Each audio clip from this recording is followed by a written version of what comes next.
li ci yéene kay yeeg Mamadou Mouhamed Ndiaye.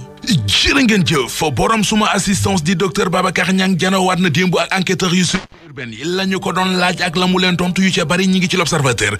bi yéene kay bi Ousmane Sonko mi entré woon ci clinique am la enquêteurs yi bëggoon a xam ana lu ko daloon ba tax mu entré fa docteur Babacar Niang nee na enquêteurs yi xamul lan moo doon Ousmane Sonko li moo xam daal moo di Ousmane Sonko moo ne dafa soxla ab ambulance ñoo nil ko bi mu yegsee ci clinique bi du waa suma assistance ñoo ko diagnostiqué ay médecin boppam di staff médical boppam ñoo ko doon suivre muy docteur Cissé docteur Ndoye ak benn infirmier docteur Babacar Niang nee na leen nit bi ñu indi meerub Ziguinchor bi ca clinique suma assistance booba fekk ma fa nee na leen nit amul benn acte médical bu waa suma assistance posé ci Ousmane Sonko waa sûreté urbaine ne ko loolee nu mu mën a nekke nan la ab malade mën a entrer ci sa clinique ca joxu leen ko paj mu ne leen léeg-léeg ay spécialiste indépendant dañuy ñëw ci clinique ba di fa consulter seeni malade nee na leen nit moom docteur Babacar Niang xamul lan la ñu def ci bouteille bi ñu sampaloon Ousmane Sonko li mu wax enquêteur sûreté urbaine yi ci hospitalisation bu Ousmane Sonko bi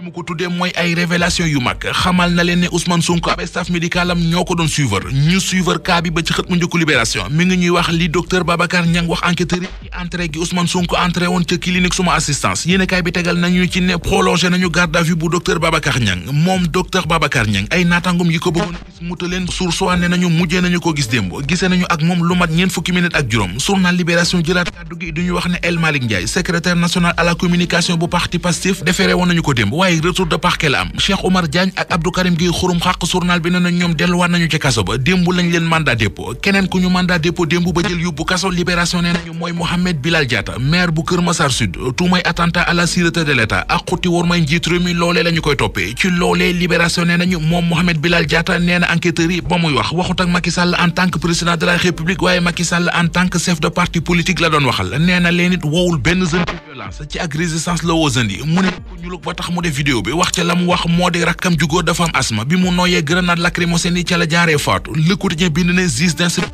ci réew mi seen yaram tànk jër la def Cheikh Oumar Diagne ma nga ca kaso ba Abdou Karim Gueye xurum xàq ma nga ca kaso ba maire bu Kër Massar Sud ma nga ca kaso ba Walf Quotidien gis ne pouvoir bi ak Pastef ñoo ngi ci defante gu miti ci ku ñu ko dubin ñu rokkin lu ko fa la ñu toll jamono ji Sud Quotidien nañu pouvoir bi mayewul dara ñoo ngi ci mortal combat gu mag di gëm ak opposition bi ak compagnie Vox Populi mel ne ku naan ñu député yu Pastef it mayu ñu dara ñi ci pouvoir bi ne député yu ci mel ne Rama Anta Bodian Abbas Fall Fatou Ba ak député Ismaïla Diatta nee nañu tey ji bu ñu xëyee danañu yóbbul procureur bi ab plainte ñi ñuy porter plainte mooy ministre intérieur Antoine Félix Diome ministre forces armées maître Sidiki Kaba ki jiite gendarmerie ak ki jiite police tuumay jéem a posone Ousmane Sonko ak jéem ko assassiné moom akub avocat maître Ciré Clédor Ly loolee lañ leen di toppee ba tax ñu bëgg leen a yóbbu ca kanamu haute cour de justice atte leen fa Alioune Souaré dip spécialiste ci wàllu question parlementaire nañu ci l'observateur ñoom député yu yeew yi ñoo ngi jëlati guy gi di tay ci Dakar gi ñoo ngi jaxaseeti mbir yi ndax juridiction bi ñu ne fa la ñu bëgg a yóbbu ñoom Antoine Diome ak ñoom maître Sidiki Kaba atte leen fa di haute cour de justice amagul sax ci réew mi lu ñu doon wax ci réew mi te amul mi ngi ci la tribune yëral xët mu njëkk journal bi médiation bi ñu ne dafa am ñu koy jéem ci diggante ministre Mame Mbaye Niang ak Ousmane Sonko tribune nee nañu ñi ñuy wax na ñooy dox médiation bi di Ndioro Ndiaye Pierre Goudiaby Atepa ak Alioune Tine weddi nañu ko.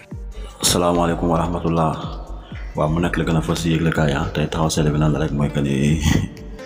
waaw gis nañ docteur Babacar Niang ba léegi ñu ngi koy enquête mais ba léegi comme li gars yi waxoon rek moom nee na moom ñoom faju ñu Sonko laal ñu Sonko ay médecin spécial am la indi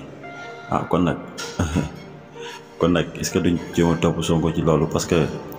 ñu am nañ ñu njëkk a laaj ñoom tamit loolu lañ wax te tamit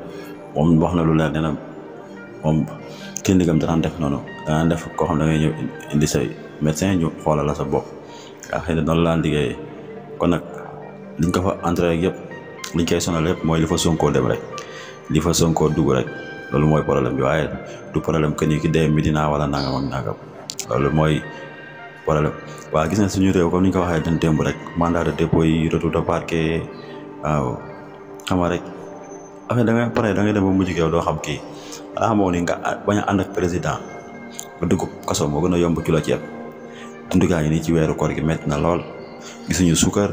waxoon nañ wàññeeku na dafa gën a yokk loo gisul te xam ne bokk na say dund boo ko gisee luñ la ko jaayee di nga ko jéem a jënde daa gën a yokku te ñun gisuñu ko taxaw wax waaw tasaay aftuwe ngi nii yokk nañ seen paas yi ak ñeneen